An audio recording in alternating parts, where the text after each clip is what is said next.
সেখানে ওরা তো পশু পাখি, ওরা তো অবেলা, তো ওদের জন্য যদি এইটুখানি আমরা করতে পারি তাহলে আই থিঙ্ক মানুষ হিসাবে একটা মনেরও শান্তি আসে। তো এটা আমি শুধু এখন এই গরমের জন্য নয়, এটা আমি বরাবরই করে থাকি। এটা আমি আগেও করতাম, এখনও করি, কন্টিনিউ করেও মানে করবো আর কি। তো এটা আমার ভালো লাগে, ওদেরকে যখন দেখি একটু খাবার খাচ্ছে বা একটু জল খাচ্ছে, একটা মনের শান্তি হয়। অ্যাকচুয়ালি আমি পশু পাখি খুব ভালোবাসি। তো তোমরা ওই দেখছো পেছনে একজন,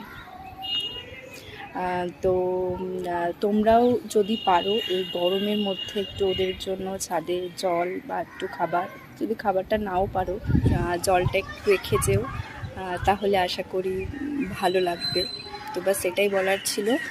আর আমিও দেখি ওরা কখন আসে, আর তোমরা আমার সাথে দেখতে থাকো।